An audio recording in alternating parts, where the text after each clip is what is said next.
আসসালামু আলাইকুম। আজকে আপনাদের সাথে একটা পারফেক্ট স্পঞ্জ কেকের রেসিপি শেয়ার করছি। অনেক আপুরাই বলেন যে আমাদের চকলেট কেকটা ফুলে না কেন?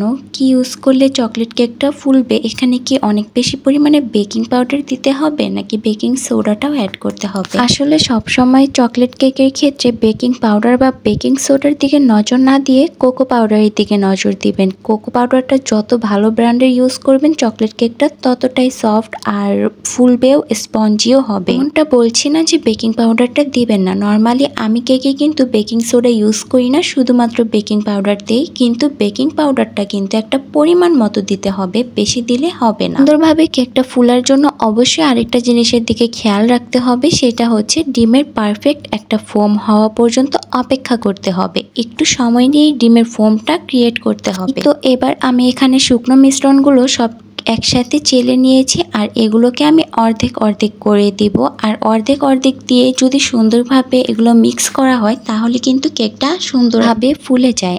আর আরেকটা কথা হচ্ছে চকলেট কেকে কিন্তু অবশ্যই চকলেট ইমালশনটা ইউজ করবেন, এতে করে কিন্তু সুন্দর একটা ফ্লেভার আসবে, সাথে কালারটাও অনেক বেশি সুন্দর হবে।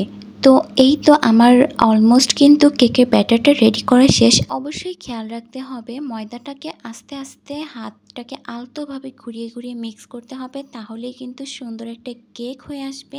আর ট্যাপ করে নিতে হবে যেন পরবর্তীতে কেকের মধ্যে বাবলস না থাকে। আরেকটা কথা সেটা হচ্ছে আমার কাছে মনে হয় চুলাতে কেকগুলো একটু বেশি টেস্টি হয়ে থাকে। সো আপনারা কিন্তু অবশ্যই ট্রাই করবেন। আর আমার সাথে থাকার জন্য thank you and thanks for watching. আল্লাহ হাফিজ।